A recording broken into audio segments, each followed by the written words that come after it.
Hello and welcome to Books of Blood. My name is John, and tonight I have got a 4 ebook and 4 physical book haul for you. So that being said, let's go ahead and get underway. I'm going to go ahead and do the ebooks first, and the pictures of them will pop up right there on the door. So the first one we have is Black Magic by Regina St. Clair.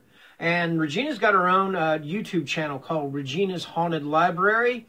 So I did not know that she wrote books. So once I found out, I wanted to buy one of her books to kind of help support her. So I did. In this page-turning, spine-tingling occult horror thriller, a small-town music legend has everything a man could wish for: success, money, and the love of his life. But when a bitter ex-girlfriend isn't ready to let go, he makes an unwitting deal with the devil in the form of Lloyd Lair, a musician who lacks Rob's talent, but who will stop at nothing to get what he wants. And that is Black Magic by Regina St. Clair. Okay, next up we've got They Feed by Jason Parent. The night uncovers all we wish not to see. A troubled man enters a dusky park before sunset. A young woman follows, hidden in shadow. Both have returned to the park to take back something the past has stolen from them, to make right 6 long years of suffering, and to find justice or perhaps redemption, or maybe they'll settle for some old-fashioned revenge. But something evil is alive and awake in those woods, creatures that care nothing for human motivation.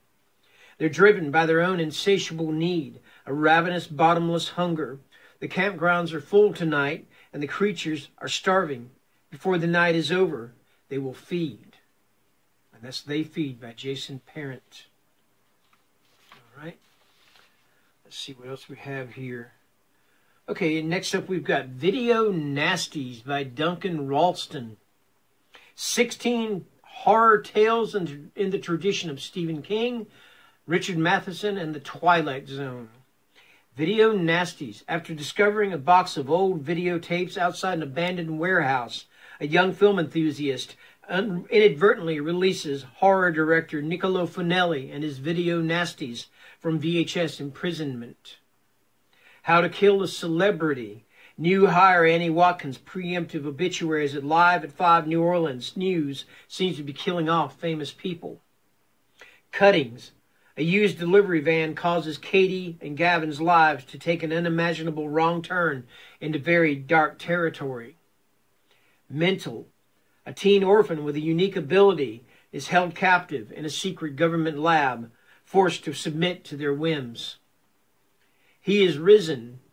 Vacationers become a grotesque part of the Easter festivities in a small English town. These are just a handful of the 16 dark tales that await you in Video Nasties. Tune in, sit back, and turn up the terror. But don't touch that dial. It just might kill you. And finally, I have a classic. This is Conjuring Wife by Fritz Leiber. Ethnology professor Norman Saylor is shocked to discover that his wife Tansy has been putting his research on conjure magic into practice. She only wants to protect him from the other spell-casting faculty wives who would stop at nothing to advance their husbands' careers. But Norman, as a man of science, demands she put an end to it, and when Tansy's last charm is burned, Norman's life starts falling apart. First, Norman has a disastrous run-in with a former protege. Then his student secretary accuses him of seducing her. He's even passed over for a promotion that had been certain. Plus, he's become exceedingly accident-prone. From shaving to carpet tacks to letter openers, hazards are suddenly everywhere. At his wit's end, he begins to worry that a dark presence is exploiting his fear of trucks. But the worst is yet to come, when Tansy takes his curse upon herself. Now, in order to save his wife, Norman must overcome his disbelief and embrace the dark magic he disdains. Winner of the 1944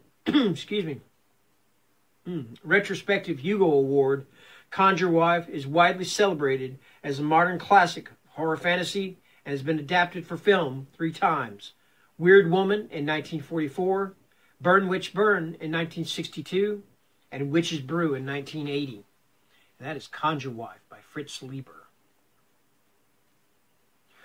Okay, had to pause there for a moment because I felt a cough coming on, which I'd already done that on camera, and I didn't want to be any ruder than I already was, so I had to pause for just a moment to cough.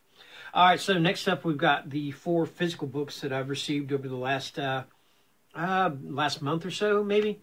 So yeah, the first one we have, and I've already read this one on, I've already read this one on Kindle.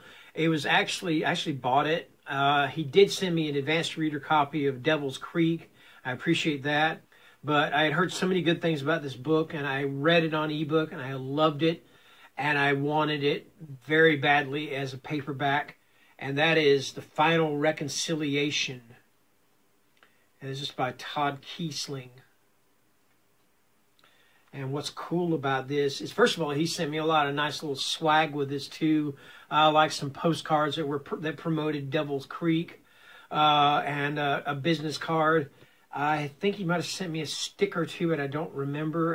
He didn't. But the cool part about it is he actually signed it. 5/28/20. Hey John, take off your mask. Of course, I asked him to put that in there, but that's okay. I don't care. And he signed it below his name. It's got Todd Keisling, his signature. Okay. 30 years ago, a progressive rock band called the Yellow Kings began recording what would become their first and final album. Titled The Final Reconciliation, the album is expected to usher in a new renaissance of heavy metal. But it was shelved following a tragic concert that left all but one dead. The sole survivor of that horrific incident was the band's lead guitarist, Aidan Cross, who's kept silent about the circumstances leading up to that ill-fated performance until now.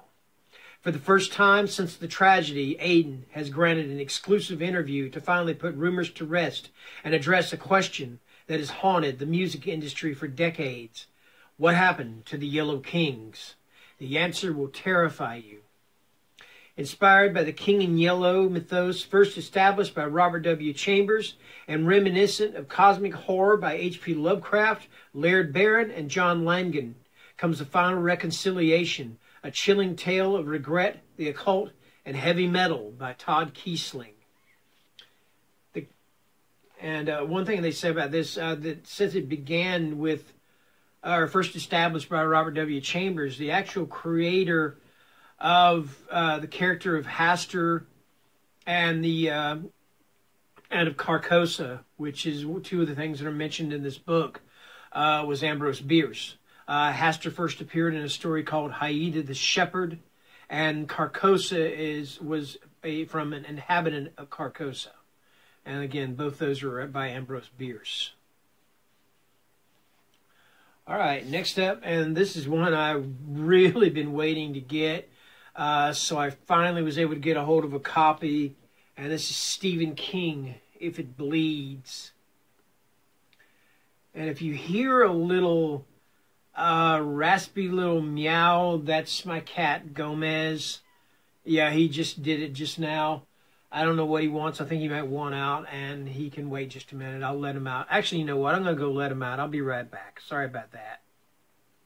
Okay, we are back, and I've put the cat out. So, like I said, we got Stephen King, If It Bleeds. I've been waiting on this one. I like his books that are like the novellas, like Different Seasons.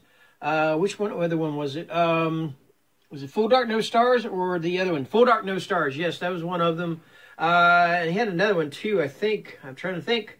4 Past Midnight. Were there any others that he did? I can't remember. That were all novellas. That were 4 novellas.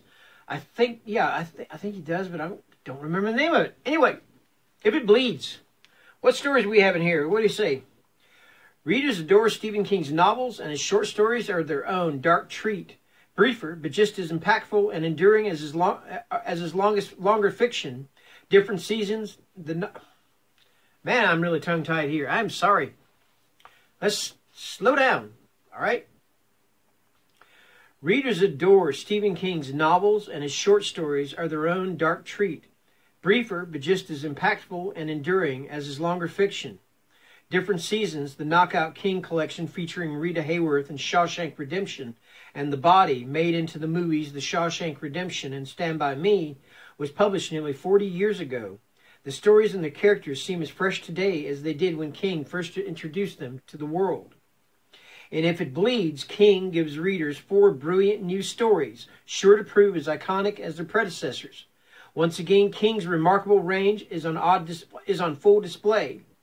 In the title story, reader favorite Holly Gibney from the Bill Hodges trilogy and The Outsider must face her fears and possibly another outsider, this time on her own. In Mr. Harrigan's Phone, an intergenerational friendship has a disturbing afterlife. The Life of Chuck explores beautifully how each of us contains multitudes, and in Rat, a struggling writer must contend with the darker side of ambition. And if these stories show King's range, they also prove that certain themes endure. One of King's great concerns is evil, and in If It Bleeds, there's plenty of it. Imagine in the title story as a big bird, all frowsy and frosty gray. There is also evils at opposite, which in King's fiction often manifest as friendship. In this collection, Holly is reminded that friendship is not only life-affirming, but can be life-saving. Young Craig befriends Mr. Harrigan, and the sweetness of this connection is its own reward. King also reminds us that life's quotidian pleasures are even more glorious because they're fleeting. The outrageous good fortune of a beautiful blue day after a string of gray ones, the delight of dancing really well when every move feels perfect, a serendipitous feeling. It's in these moments that King's ability to describe pure joy rivals his ability to terrify us. That is If It Bleeds. And I think this was actually supposed to be released in like June or something, but because of the whole pandemic, he released it early, just to give fans something to do while they're all cooped up in their house. So, thank you. Okay, and the next one I received from Corpus Press, and I received this one in exchange for an honest review. And this is Screamscapes, Tales of Terror by Evans Light. Razor-sharp scares and mayhem lurk within these insanely horrific tales of possession, obsession, deception, and revenge. This is one collection of short stories you won't want to miss. Stay a while. Scare yourself. You deserve it. That's all it says about it. What if there's something on the inside that tells you a little bit more about something? Let's check and see. I don't know. I don't think so. Okay. Yeah. Some of the stories, looks like there are 10 stories. There's Crawl Space, Whatever Possessed You, Gertrude, Arboretum, Nose Hears, okay? The Mole People Beneath the City, Payback, Curtains for Love, The Package, and Backdoor. And that is Screamscapes, Evans Light.